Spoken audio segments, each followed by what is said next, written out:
You're listening to the Hog Call on 1190 AM, The Fan. All right, 877-496-1190.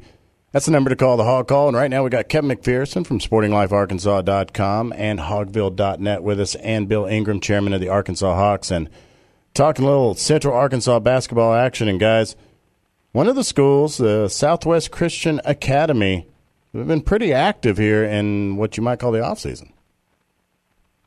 Yeah, these guys, Charles Baker, the head coach over there, last year they won a national championship amongst independent schools, and he had 5 seniors. One of those guys was injured most of the year and ended up signing JUCO, but the other 5 guys were regulars, and all 4 of them of the 5 that played ended up signing D1, including Gabe Osaboyan, who ended up with the Razorbacks. So he's back at it. I mean, he's reloading. He's got 4 guys coming in from Serbia.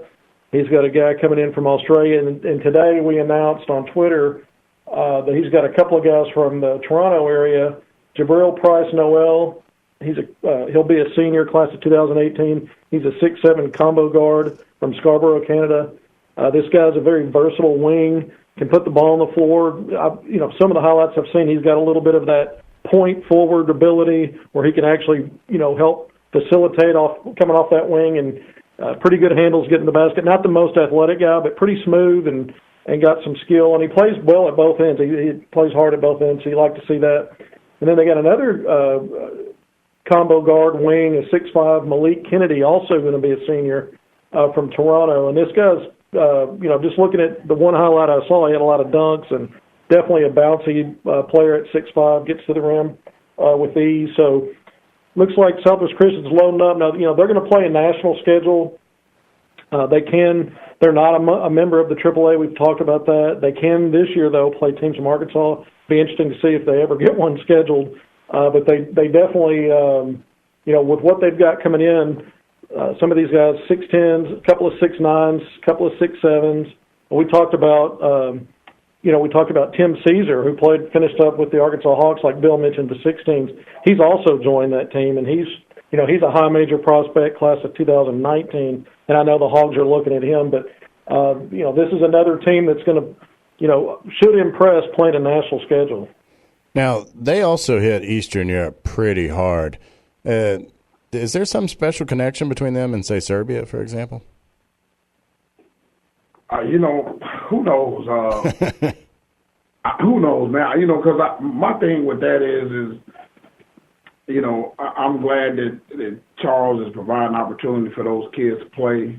I can see why they can't get any high school teams to play on my regular high school teams, because they clearly had advantage.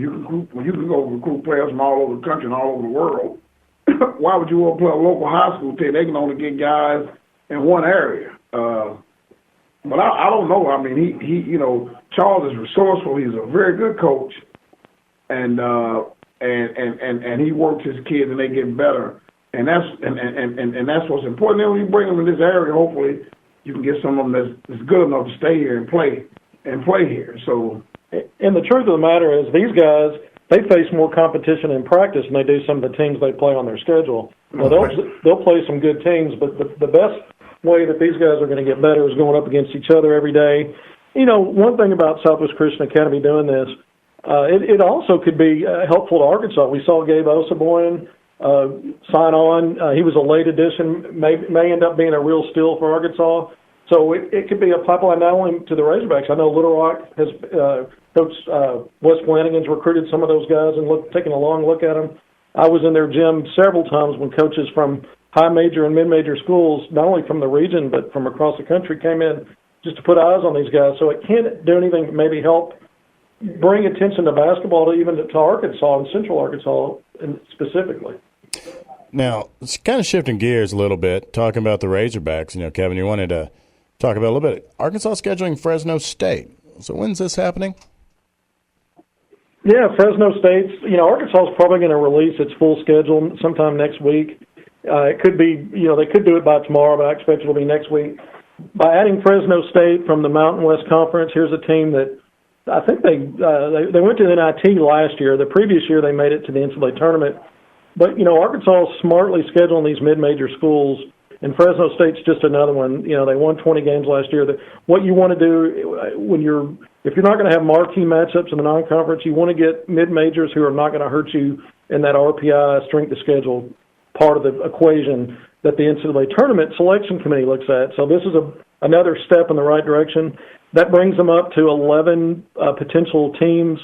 Well, 9 teams for sure on the schedule, 2 in the Phil Knight 80 Invitational that we know, who that field is. So we know it's going to be 2 teams out of 6 teams on their side of the bracket that they're going to play. We don't know exactly which ones yet. It'll be based on wins and losses. But it does leave only 2 more options to get to 13 non-conference games. So we should know those in short order when they release their full schedule next week. Now, you mentioned the Phil Knight Invitational. News coming out that Georgetown has been replaced by DePaul, I guess, in that Invitational? That's correct. That news came out yesterday. And basically, DePaul was not a very good team last year. I think DePaul won 9 games in the Big East. So if you're an Arkansas fan, you really want to beat Oklahoma. Obviously, you want to win every game. So if you beat Oklahoma, you're going to play the winner of North Carolina and Portland in the second round. And my guess is that's going to be North Carolina, and that's a rematch you want to have. On the downside of this trip is, let's say you lose to OU in the first game, and then you play Portland in the second game, you probably win that game. But then what if you ended up playing DePaul in that third game, which is a possibility? You don't get a whole lot of RPI strength of schedule points, even though you're playing away from home. That's not the run you want to have out there. Right. So I don't know how good Georgetown's going to be either. Patrick Ewing's going to be in his first year. They struggled last year, so maybe he's the kind of guy that comes in and infuses some excitement right away, and they turn things around quickly. That might not have been a marquee matchup anyway, but on that side of the bracket, Oregon's over there. UConn is on that side too. So we really don't know who Arkansas might play in that third game. But we do know after Oklahoma, it's going to be either North Carolina or Portland. So we'll see how that plays out. And real quick, I want to give you an update on some visit news. When we left the show Monday, I mentioned that we might know later that day, Matthew Horton, the 6'11" junior college big man in Shelton State Community College, when his visit date might be. And that came out later that day. I tweeted that out. We broke that news as September 8th through the 10th, that weekend of the TCU football game. So he's planning on being in Fayetteville that weekend. And additionally, the 15 under Arkansas, the Wings Elite, their 2020 guys, Chris Moore, Devontae Davis, Gerald Dokes, and Caleb London, they were originally planning on being up there this Saturday in a couple of days, but that has also been rescheduled for that same weekend of September 8th through the 10th.